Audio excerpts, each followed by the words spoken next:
Em dias de tanta violência no mundo contra o ser humano, tanto descaso com a vida e a falta de amor entre os homens, precisamos mais do que nunca reafirmar nossa fé e esperança nas Escrituras e, a partir dela, promovermos a justiça do céu na terra. Porque do céu se manifesta a ira de Deus sobre toda a impiedade e injustiça dos homens, que detêm a verdade e injustiça.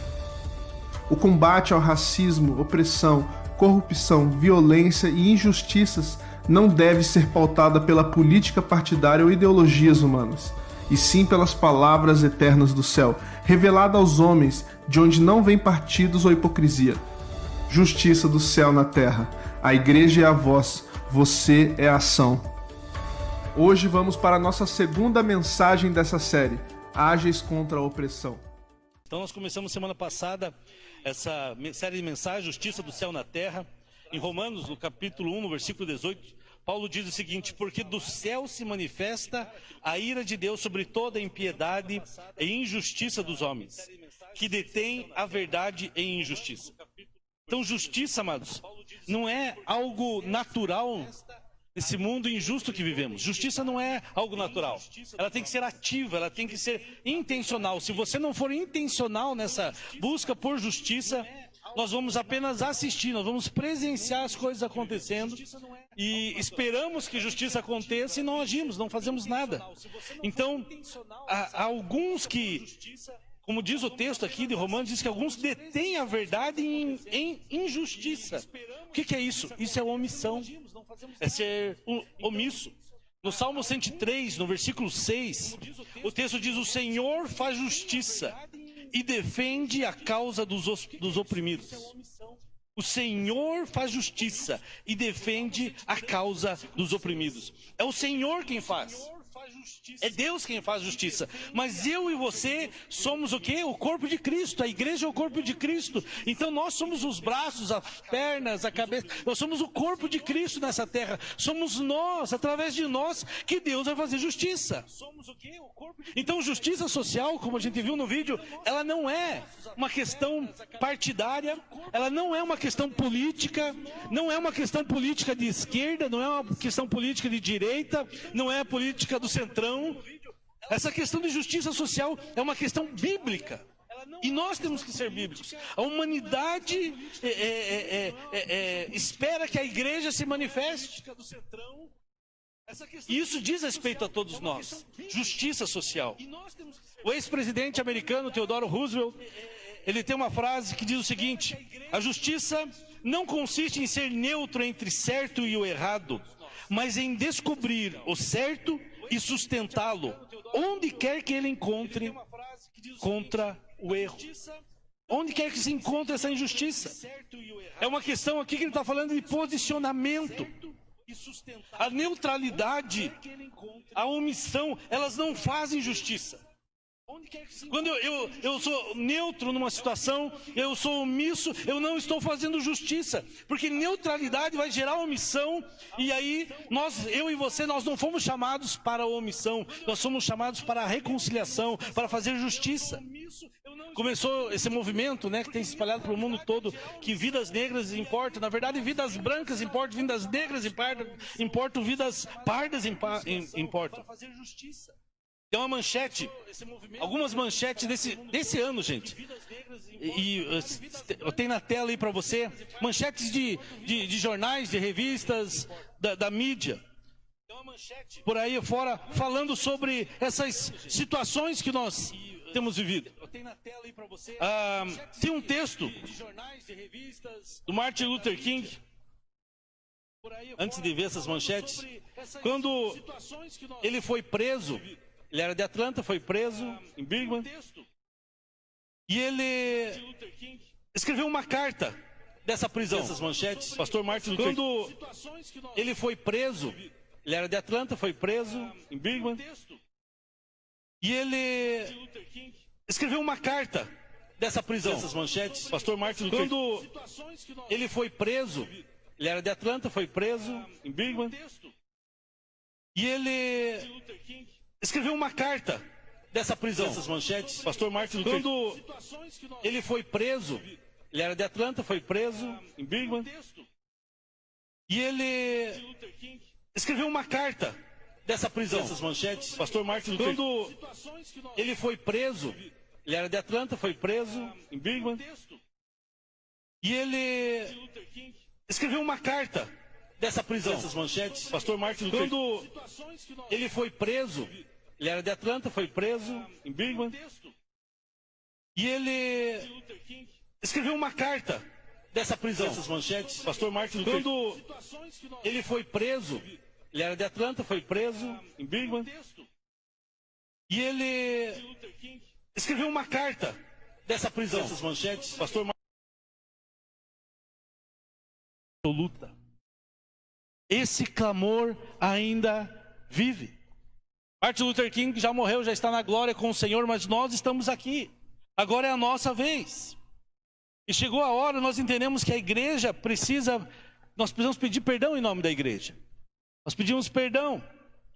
Se você sofreu injustiça por parte da igreja, se você sofreu injustiça por causa de algum líder religioso, de uma denominação, de uma situação, por irmãos, como pastor, como branco, como homem, eu entendo que nós devemos pedir perdão.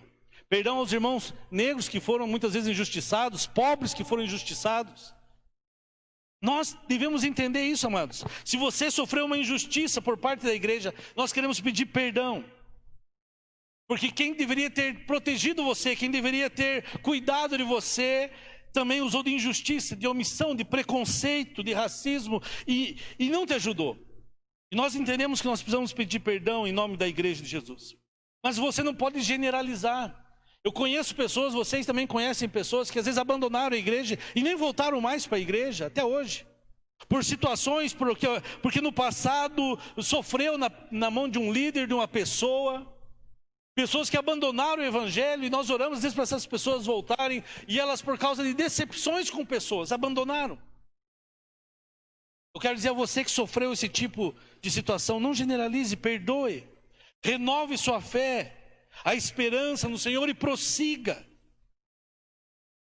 Para que você que sofreu injustiça não venha promover injustiça. Porque pessoas, tem um ditado que diz, né? Pessoas feridas ferem. E muitas vezes a pessoa na busca, ela foi injustiçada e ela esquece que ela está buscando justiça, e ela quer às vezes uma vingança. Em muitos movimentos acontece isso. Escolha então liberar o perdão. E que você que foi ferido, machucado pela igreja, receba perdão da igreja, o perdoe a igreja. Eu estou aqui como igreja, nós somos igreja. Se alguém te feriu, nós estamos nesse tempo difícil para dizer para você que nós somos todos chamados, eu e você, nós somos chamados para a reconciliação. Você que está na sua casa, você foi chamado para o ministério da reconciliação, para o perdão, e para isso que nós somos chamados. Há uma frase, tem na tela, do Martin Luther King, que diz o seguinte: a injustiça num lugar qualquer é uma ameaça à injustiça em todo lugar. A injustiça num lugar qualquer é uma ameaça à justiça em todo lugar. Obrigado. Mas quem é o opressor? Quem que é aquele que oprime muitas vezes as situações, né? Quando nós nos deparamos, nós estamos falando hoje, queremos falar hoje sobre ágeis contra a opressão. Às vezes nós somos oprimidos, às vezes tem situações que eu e você, de repente você foi o opressor. Nós temos que ser ágeis diante da opressão que está diante de nós. E isso tem acontecido. Existem manchetes nos jornais, que eu falei agora há pouco, na mídia. Dias atrás você ouviu isso. Em 2019, o Brasil teve mais de 1.000 pessoas resgatadas do trabalho escravo. Fonte a Agência Brasil. Mais de 1.000 pessoas resgatadas de trabalho escravo em 2019, gente. Há um outro site chamado Dom Total. Ele diz o seguinte: trabalho escravo contemporâneo ainda é uma realidade no Brasil. O Brasil é escravocrata. O Brasil ainda tem uma reportagem do G1 que diz que uma empregada doméstica indígena foi resgatada de trabalho escravo em São José dos Campos. Outra, semana passada, se eu não me engano, foi essa daqui, está no G1 também. Idosa em situação análoga à escravidão é resgatada em casa, em bairro nobre da zona oeste de São Paulo. Foi abandonada, né? Deixaram ela lá, a família se mudou e deixou ela lá. E era a chefe dela, quem estava, era uma alta executiva de uma multinacional do ramo de beleza. Uma empresa que fazia campanha contra o racismo. Pagou uma fiança de R$2.100. Foi libertada. Sem justiça. R$2.100. 30 anos, parece que a mulher ficou trabalhando para ela, assim, morando num fundo, lá num cantinho. Amados, isso mostra que isso não é passado. A opressão, a Bíblia fala da opressão. A opressão contra o pobre. Contra pessoas que deveriam ser tratadas com dignidade pelo seu trabalho. E pessoas que ainda trabalham em situação de escravidão. Ainda acontece em nossos dias. Pessoas que trabalham em condições de escravidão lideradas por pessoas, por empresas, empresários.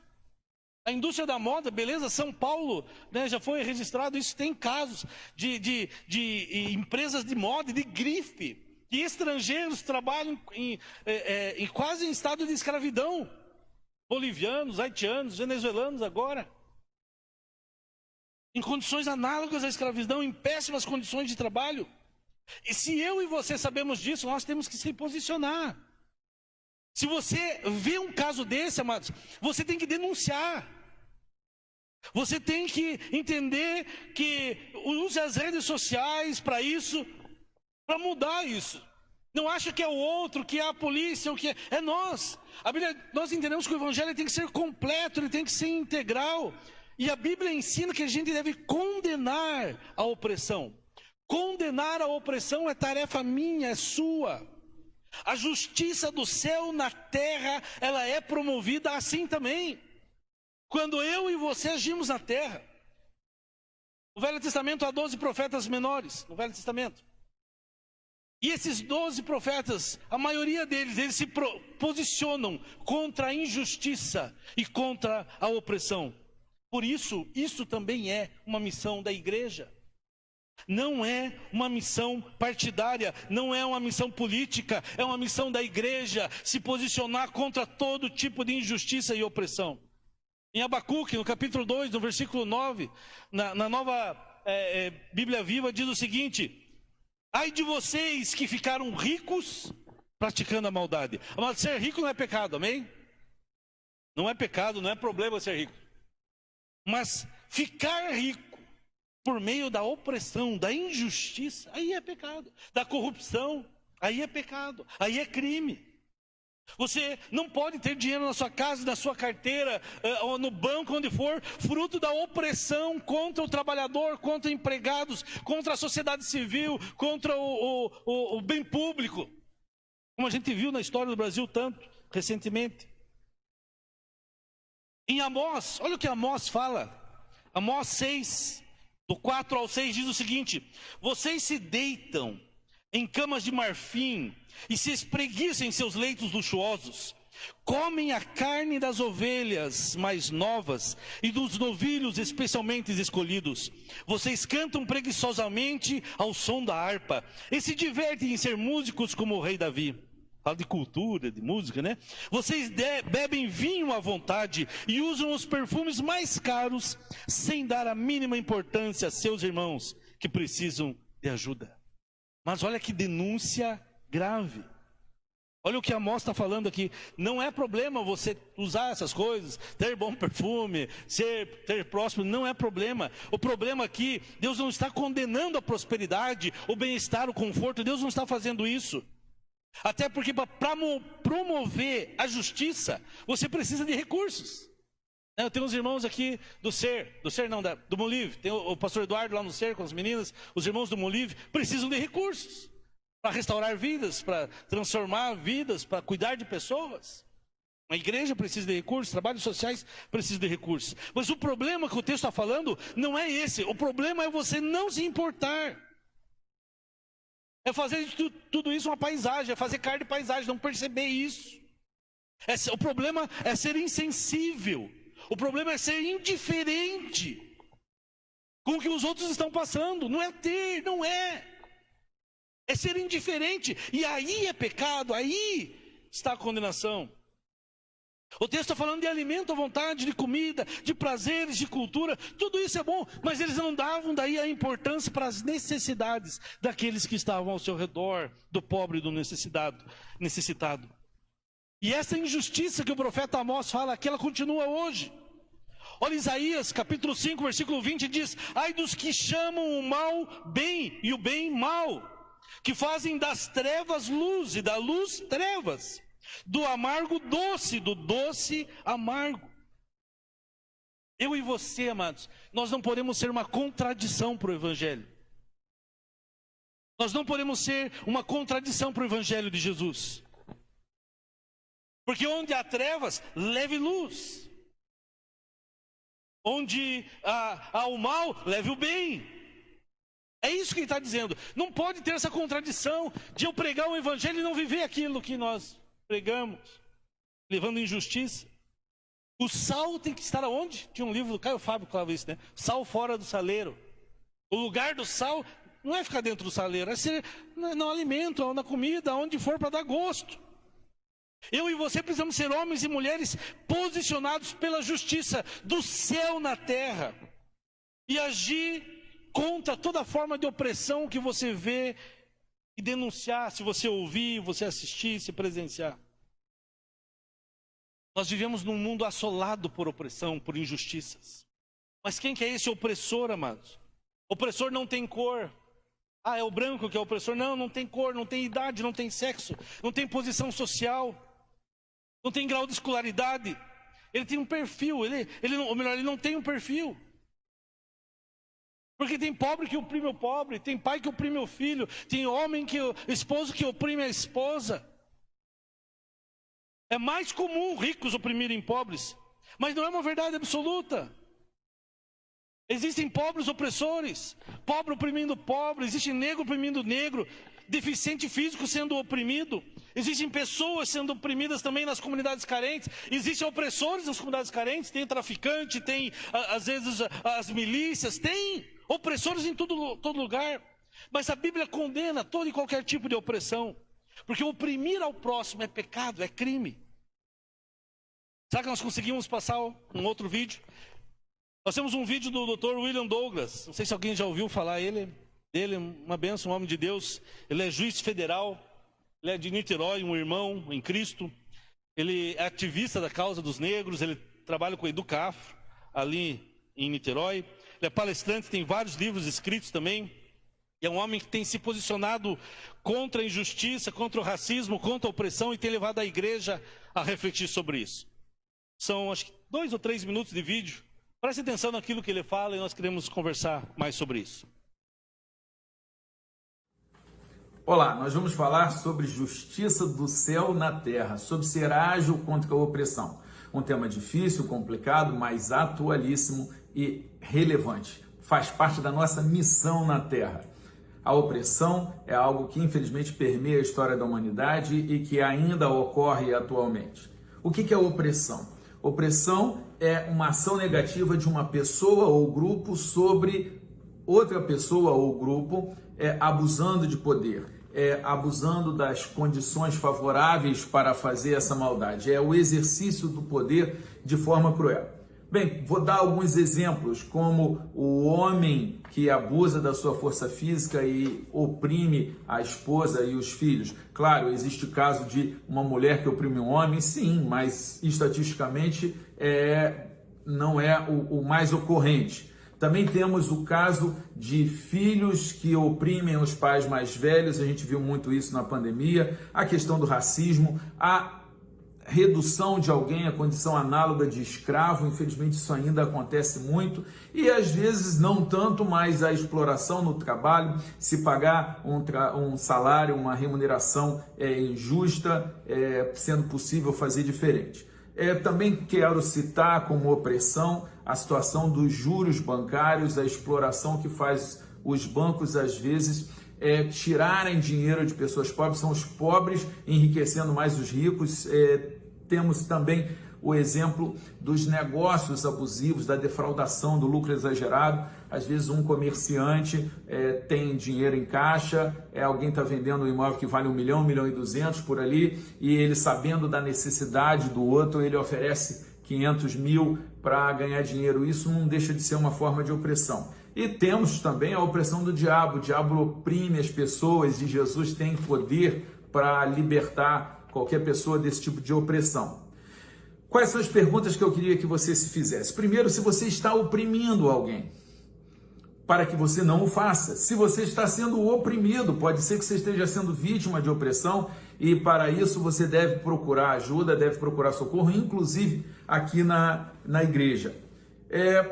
Terceira pergunta, você está atento ao seu ambiente para saber se está havendo algum tipo de opressão? E por fim, quando você identifica alguma opressão que você não está sofrendo, nem você está praticando, mas que está ocorrendo perto de você, ou que você sabe que está ocorrendo ainda aqui longe, o que você faz contra isso? Nós temos que fazer alguma coisa. Infelizmente, nós vivemos uma sociedade em que tem muita gente falando muito e fazendo pouco.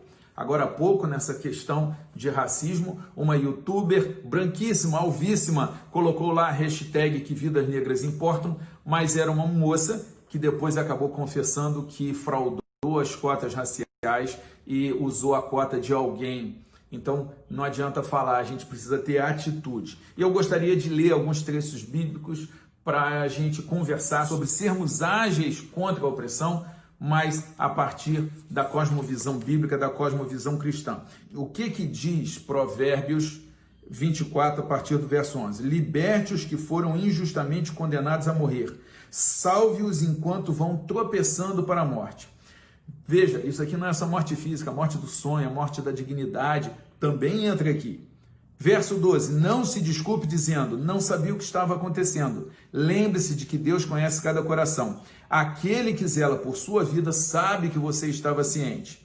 Ele retribuirá a cada um conforme as suas ações. Fica muito claro aqui que Deus não aceita a nossa omissão diante da opressão. Provérbios 31, versos 8 e 9 diz, fale em favor daqueles que não podem se defender. Garanta justiça para os que estão aflitos. Sim, fale em favor dos pobres e desamparados e providencie que recebam justiça. São recomendações da palavra de Deus. Também quero ler para vocês um trecho muito importante que diz o seguinte, Efésios capítulo 5, a partir do verso 11. Não participem das obras infrutíferas das trevas, antes condenai-as, antes exponham à luz. Então nós não devemos praticar e não devemos nos omitir quando é praticado, não devemos nos associar. Às vezes você pode não ter condições de impedir a opressão, mas que pelo menos você não faça parte dela, dizendo, isso acontece assim mesmo, todo mundo faz. Não, de jeito nenhum. E por fim, quero ler o texto de Tiago, capítulo 2, a partir do verso 14. Diz o seguinte, de que adianta, meus irmãos, dizerem que têm fé se não a demonstram por meio de suas ações? Acaso esse tipo de fé pode salvar alguém? Se um irmão ou uma irmã necessitar de alimento ou de roupa e vocês disserem, até logo, tenha um bom dia, aqueça-se e coma bem, mas não lhe derem alimento nem roupa, em que isso ajuda? Meus irmãos, nós somos chamados para fazer diferença nesse mundo. Nós somos herdeiros da vida eterna através de Jesus Cristo, mas nós temos uma missão para trazer justiça na terra. Sermos ágeis contra a opressão. Faça alguma coisa. Não se omita. Busque informação e tente diminuir o nível de opressão, porque isso faz parte da história do cristianismo, da missão do cristão. O cristianismo tem uma história muito bonita de combate à opressão e você pode fazer parte dela. Amém? Boa palavra, né? Como nós precisamos estar atentos a isso, amados. A igreja, ela não pode ser só um lugar onde você vem aqui, alguém põe a mão na tua cabeça, agora se diz nem isso a gente pode, mas e vai embora, e alguém orou por você, e orou por uma necessidade física, orou por saúde, ou por um bem, por sua família, e por algo assim. A igreja está aqui para ser profética na terra. Acredito que essa pandemia também está servindo para acordar um pouco a igreja, para fazermos nós sairmos das quatro paredes. Eu quero trazer de maneira rápida, bem sucinta, 8 princípios, mais citá-los e conversar rapidamente sobre 8 princípios práticos que eu e você podemos aplicar para sermos resposta de Deus nesse contexto de opressão. Então nós trazemos a justiça do céu na terra quando nós somos ágeis contra toda espécie de opressão. Portanto, não pratique, mas condene a desonestidade. Esse é o nosso primeiro ponto. Em Abacuque 2,9 diz: ai daquele que obtém lucros injustos para a sua casa, para pôr seu ninho no alto e escapar das garras do mal. Olha o que o texto está falando. Aquele que obtém lucros injustos. Toda pessoa desonesta, ela está oprimindo alguém. Quando você pratica uma desonestidade, você está oprimindo alguém, porque a desonestidade está diretamente ligada a oprimir o próximo. Porque quando você é desonesto, alguém está sendo prejudicado. Você está oprimindo, você tem que ser honesto. É justo você receber por aquilo que você trabalhou, por aquilo que você fez. Mas cuidado, meu irmão, minha irmã, com a tentação da desonestidade. Porque se você for desonesto, alguém com certeza vai ser prejudicado. Isso é opressão. Nós, em segundo lugar, nós trazemos a justiça do céu para a terra quando nós somos ágeis contra toda espécie de opressão. Portanto, nós não podemos praticar, mas condenar a corrupção. Próxima mensagem, semana que vem, nós vamos falar mais sobre corrupção. Tem um vídeo do Delton Dallagnol, ele fez para essa série, um pequeno vídeo.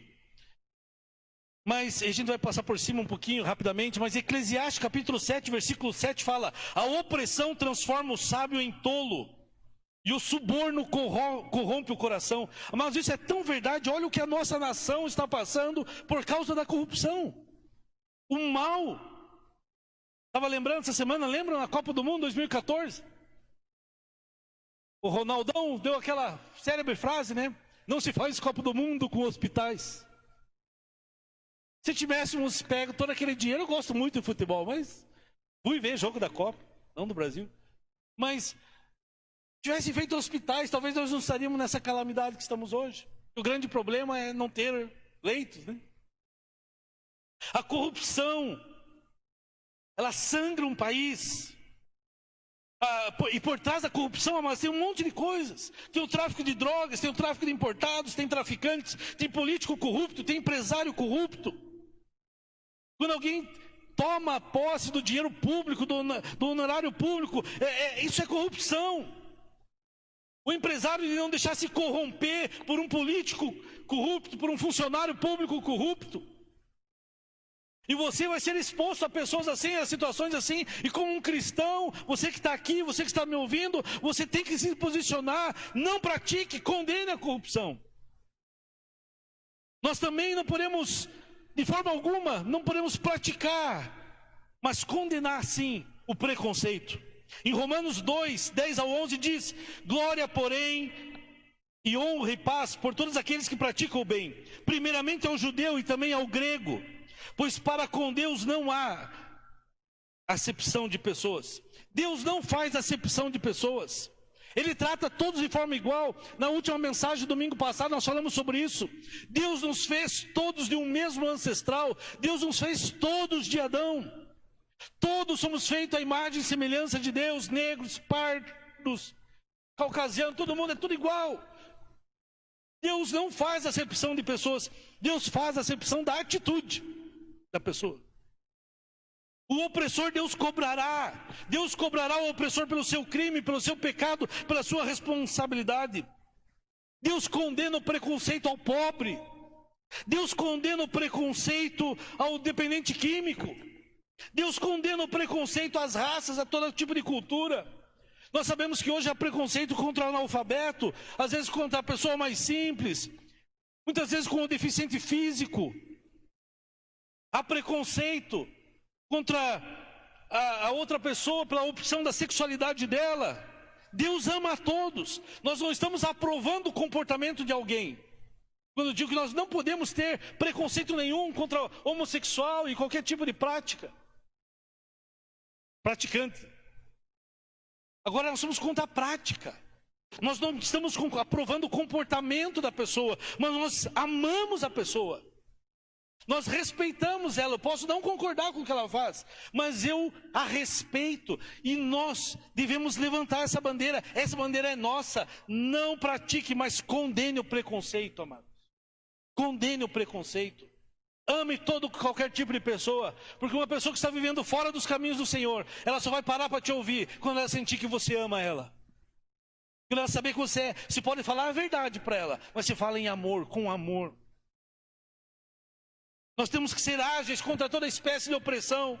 Portanto, nós não podemos praticar, mas em quarto lugar, condenar a violência, todo e qualquer tipo de violência.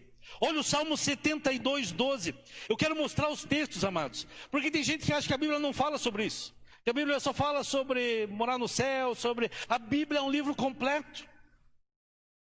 Eu lembro do meu pai, há muitos anos atrás, ele tinha uma Bíblia marcada com todos os textos da Bíblia que ele encontrou sobre injustiça social. Ele tinha lá marcado. E ficou alguma coisa aí do seu plástico. Salmo 72. Pois ele liberta os pobres que pedem socorro, os oprimidos que não têm quem os ajude. Ele se compadece dos fracos e dos pobres e os salva da morte. Ele os resgata da opressão e da violência, pois aos seus olhos a vida deles é preciosa.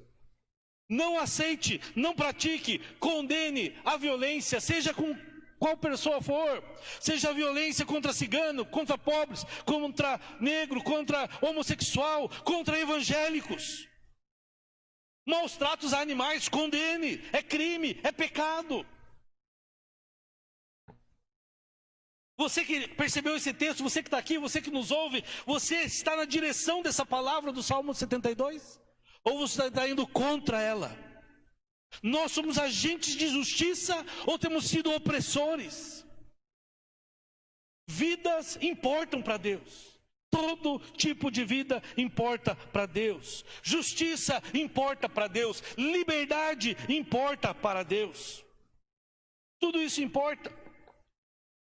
Nós somos discípulos de Jesus. E Jesus falou que aquele que é seu discípulo faz aquilo que ele mandou fazer.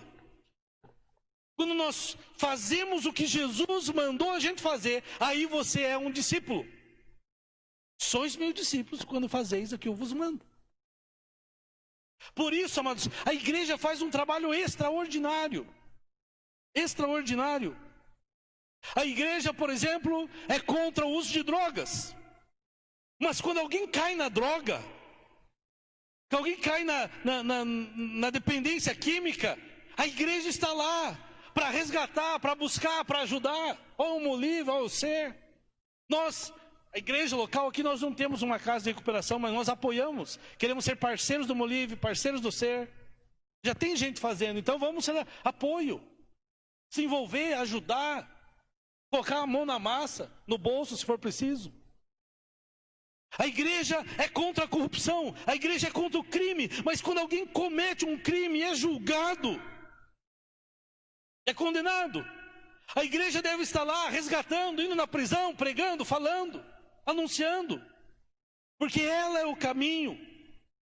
A igreja é contra práticas homossexuais, mas se alguém está nessa vida, nós continuamos pregando, nós continuamos amando, nós vamos atrás, nós queremos que essa pessoa seja alcançada por Cristo. Você entende? O que a igreja faz? Nós não estamos indo na direção junto com o opressor, mas na contramão do opressor. Nós condenamos as drogas, mas nós usamos de drogas, nós vamos lá e ajudamos. Condenamos todo tipo de violência. Todo tipo de violência. Mas as pessoas, hoje o mundo e a mídia têm feito isso, têm tentado colocar no Ocidente um rótulo de que o cristão é opressor, que o cristão é aquele preconceituoso, que o evangélico, o crente... acho que o novo ministro da Educação, né? Não sei se ele foi escolhido, estava sendo indicado. Não vai ser mais? Mas também, eu escutei, não esse último que foi tirado. O que era para... Tá um rolo, eu já nem sei quem que é. Mas enfim, eu estava escutando a reportagem, acho que era na CBN, é bem tendenciosa. e ela anunciaram o possível novo ministro da Educação, no lugar desse que saiu agora, que nem chegou a assumir. E aí eles fizeram questão de evangélico, reitor do ITA, eu acho que é. Pra que dizer se o cara é evangélico? Não importa a religião dele, ele vai ser ministro da Educação. É preconceito, é violência contra. Talvez você não saiba, você que está nos assistindo, mas os cristãos, existem grupos cristãos que estão entre os grupos mais oprimidos do mundo. Existem lugares que nós não temos a liberdade que temos como no Brasil, e cristãos estão sendo perseguidos na China, na Coreia, no México. E nós vamos passar mais um vídeo para você que está em casa e para você que está aqui, para você ver isso. A importância disso, e a ideia é você pensar nisso. Nós somos contra todo e qualquer tipo de violência, inclusive aos cristãos. Existem cristãos sendo perseguidos no mundo inteiro hoje. Hoje nós temos liberdade para pregar o evangelho, mas tem lugares que a igreja tem que se esconder, que as pessoas não podem estar, se reunir em um lugar público porque é crime. Se você ter uma Bíblia, você pode ser preso. Isso não é a história da carochinha, é real, é fato, é comprovado. Nós temos aqui um vídeo da Missões Portas Abertas. E ela ela tem, por exemplo, a Portas Abertas, tem uma lista dos 50 países com maior opressão contra os cristãos. Ore por eles. Você pode entrar no site do Portas Abertas, acho que .org.br, e você vai saber mais informações sobre esses povos, para você orar para esses irmãos que queriam ter uma oportunidade como essa de poder estar e adorar a Deus juntos. Tá pronto? Pode deixar ele prontinho lá. É o terceiro vídeo. Portas Abertas. E aí, só segura lá para passar junto aqui. Pode apagar lá, Valcir, para mim, obrigado. Então, assista esse vídeo. Fala sobre a perseguição aos cristãos no mundo. Ao redor do mundo, há muitas pessoas que amam Jesus profundamente, mas precisam manter essa escolha em segredo.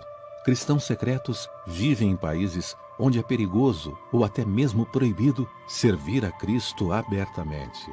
Matthew e Regine são de países e culturas diferentes, porém enfrentam a mesma batalha.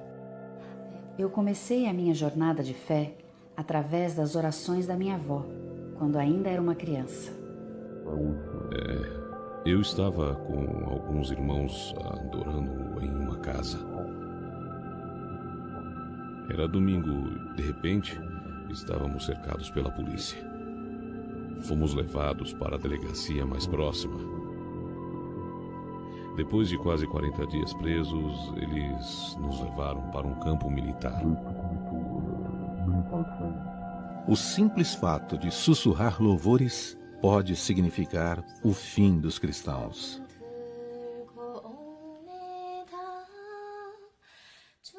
Eu sabia que orar e adorar era perigoso. Cada vez que nos reuníamos para cantar, todas as portas e janelas precisavam ser trancadas. Ainda assim, minha avó parecia estar totalmente livre de preocupações enquanto orava e louvava. Eu achava surpreendente entoar cânticos ao Senhor, mesmo sendo proibido. Por motivos de segurança, Matthew fugiu da Eritreia e Regine da Coreia do Norte. Ambos países se encontram no top 10 da lista mundial da perseguição, onde a hostilidade aos cristãos é extrema. Quando fugi para a China, eu não queria acreditar que eu tinha sido vendida. Mas, graças a Deus, a família nunca me maltratou. Ainda assim, era muito difícil ver com meus próprios olhos o quanto os norte-coreanos eram humilhados, abusados e sofriam constantes agressões. No quartel, a punição é severa. Um verdadeiro inferno. Ali nós somos torturados e amarrados em árvores. Às vezes somos largados no chão, embaixo do sol, com nossos pés e mãos atados. Aqueles que eventualmente conseguem fugir da perseguição plantam igrejas onde possam encorajar uns aos outros a adorar a Deus e estudar a Bíblia. A Portas Abertas fortalece cristãos nessas condições através da distribuição de Bíblias. Por meio do estudo da Palavra de Deus, novos líderes locais são treinados para preparar a igreja para enfrentar os desafios da perseguição. Eu quero conhecer mais sobre Jesus. Hoje, eu posso orar porque a minha avó constantemente orava por mim, mesmo diante das ameaças. Eu sou resposta de oração dela. Minha esperança é um dia a igreja da Eritreia seja livre para adorar a Deus. Quero ver jovens estudando e indo atrás dos seus sonhos. Existe muita oportunidade para evangelizar na Eritreia. Muitos grupos são alcançados. Nós queremos ir até eles. Os cristãos secretos enfrentam escolhas impossíveis todos os dias. Você tem uma escolha mais fácil. Fortaleça a igreja perseguida hoje. www.portasabertas.org.br.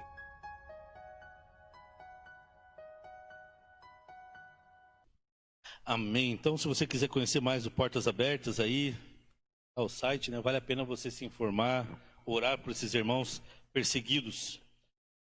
Perseguição contra cristãos, contra a Bíblia, né? Esses regimes na Ásia, principalmente, no Oriente Médio, em alguns lugares na África, uma perseguição muito violenta. Mas se nós queremos ser ágeis contra a opressão, nós também não devemos, não pratique, mas condene a exploração. Provérbios 22 diz: não explore os pobres por serem pobres, nem oprima os necessitados no tribunal. Amados, se você...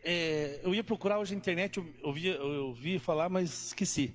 Mas existem empresas, né, que usam trabalho escravo, ou tem situações assim, existem sites já que dizem quais são essas grifes, essas empresas que estão no Brasil mesmo, que têm usado, têm explorado o trabalhador muitas vezes.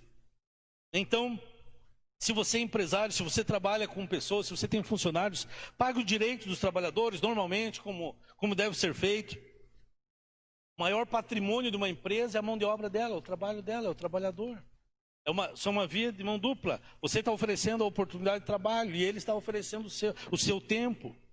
Não, o texto fala: não explore o trabalhador, não explore o pobre. Cuide de seus empregados, honre, seja zeloso com eles. Lembra do filho pródigo? Lucas capítulo 15, versículo 17 e 18. Lembra de como o pai do filho pródigo tratava seus empregados? Quando o filho pródigo o texto diz que ele, caindo em si, ele disse: quantos empregados de meu pai têm comida de sobra, e eu aqui morrendo de fome? Eu me porei a caminho e voltarei para ver meu pai, e direi: pai, pequei contra o céu. Olha, os empregados eram bem cuidados do pai do filho pródigo. O pai tratava bem, com dignidade. Em sexto lugar, quando a gente fala de ser ágeis contra a opressão, portanto, não pratique, mas condene a vingança. Provérbios 20, 22, está escrito assim: então, não diga, eu o farei pagar pelo mal que fez. Não diga isso. Eu o farei pagar pelo mal que fez. Espere pelo Senhor, e Ele dará a vitória a você. Vingança é injusta. Vingança é opressora. Não queira resolver situações com suas próprias mãos. Não queira fazer algo da sua força. Entregue na mão de Deus, entregue na mão de Deus, entregue na mão do justo juiz, e Ele vai cuidar da sua causa. Ele vai cuidar da sua causa. Depois, entregue a lei dos homens. Por mais injusta que ela seja, muitas vezes, ela ainda é o que temos para recorrer. Mas confie que Deus fará justiça. Porque quem trata com sangue, trará sangue sobre si, para a sua vida. Tem gente que quer vingança, que você vê isso. Assistimos alguns filmes sobre racismo dias atrás, é um filme sobre isso. E se via muitas vezes que aqueles que eram oprimidos, de repente, já não queriam buscar justiça. Já era um sentimento de vingança, de tão injustiçado que foi. Seja ágil contra a opressão. Portanto, não pratique, em último lugar, não pratique, mas condene a omissão. Tiago 4, 17, pense nisso, diz o seguinte: quem sabe que deve fazer o bem e não o faz, comete, o que diz lá? Pecado. Quem sabe que deve fazer o bem e não o faz, comete pecado. Omissão é pecado. Omissão é pecado. Não seja apenas um denunciador, mas seja um reconciliador. Seja um agente de paz. Essa é a nossa missão, essa é a missão da igreja. Não deixe que o mal que está ao nosso redor seja apenas mais um item da paisagem ao nosso redor. Não deixe, não fique calado. Denuncie, mas haja. Omitir um crime é crime. Conivência é uma prática de injustiça. Tem expressões na nossa cultura que é popular que a gente não deve praticar. É até engraçado, mas não deve praticar, né? Ah, eu vou tirar o corpo fora. Eu não tenho nada a ver com isso. O fazer vista grossa. Minha esposa trabalha de fiscal de prova, uma faculdade aqui em Maringá. E aí ela chega contando às vezes a situação que tem os alunos. E às vezes eu perguntava, mas será que eu teria coragem de falar para ela? Que ela vê o aluno colando lá e dá até dó. A bichinha vai lá e ó, entrega, mostra. É o certo. Não pode fazer vista grossa. Né? É caráter. Seja, amados, a justiça de Deus na terra. E eu quero encerrar com um trecho do discurso de Martin Luther King que ele fez em Washington, no dia 28 de agosto de 1963, 57 anos atrás. Ele estava diante de 250 mil pessoas na América. E ele disse aquele célebre discurso dele, o sonho. Eu tenho um sonho. E ele disse o seguinte, esse sonho, essa carta dele, não era simplesmente uma frase dele, era baseada na palavra de Deus. Para quem não sabe, ele era um pastor batista. Eu tenho um sonho, que um dia essa nação se levantará e viverá o verdadeiro significado da sua crença. Nós celebraremos essas verdades e elas serão claras para todos, que os homens são criados iguais. Eu tenho um sonho, que um dia todo vale será exaltado, e todas as colinas e montanhas virão abaixo, os lugares ásperos serão aplanados, e os lugares tortuosos serão endireitados, e a glória do Senhor será revelada, e toda a carne estará unida, junta. O sonho continua vivo. Esse texto de Isaías. Não deixe o sonho morrer, mantenha a opressão longe da sua vida.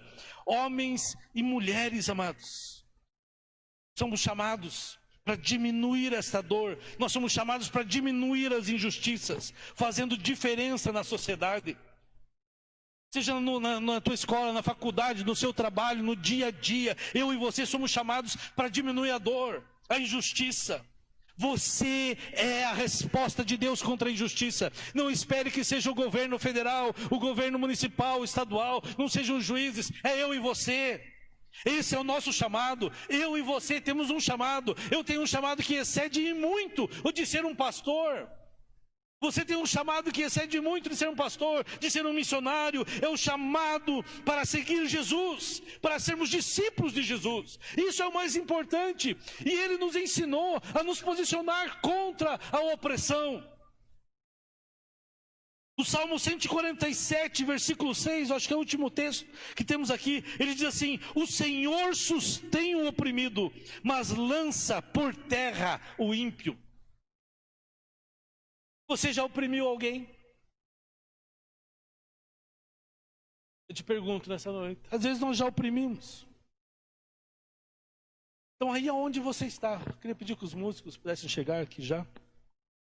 Aí onde você está, se arrependa. Aonde você está, ore a Deus. Talvez você oprimiu alguém da sua família. Talvez você oprimiu alguém na sociedade, onde você vive, onde você viveu. Talvez você oprimiu alguém que trabalhou para você, que prestou serviços para você, que foi empregado. Talvez você oprimiu alguém da fé, algum irmão da fé, alguém que caminhou com você.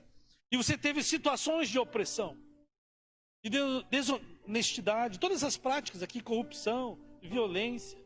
Opressão não é apenas chegar lá e ficar. Há várias formas de oprimir.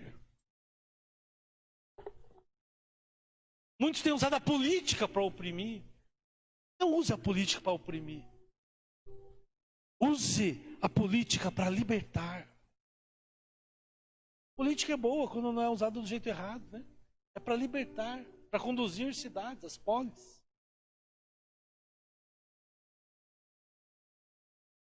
Não confunda, se você de repente viu alguém, um líder religioso, fazendo injustiças no passado, contra você ou contra alguém, e se você se afastou do Senhor por causa disso, Jesus te ama. Reconcilie-se com Ele. Volte para Ele. Volte para os braços do Senhor. Ele te espera de braços abertos. As pessoas falham, os homens falham. E mesmo esses que falharam com você, Deus os ama e quer resgatá-los. Nós precisamos ser ágeis contra a opressão. Não faça vista grossa. Essa noite é uma noite de ceia. E a ceia fala de unidade daquilo que Cristo fez. Jesus foi oprimido pelos nossos pecados. Ele foi moído pelas nossas iniquidades. Ele se posicionou contra a opressão, contra o principal das opressões, que é a opressão do mal, do diabo, do pecado contra nossas vidas. E ele foi ágil. Ele foi ágil a favor da sua vida, contra essa opressão maligna. E isso agora faz parte da tua natureza, se posicionar contra todo e qualquer tipo de opressão. Eu quero orar com você por essa mensagem. E aí iremos celebrar a ceia do Senhor.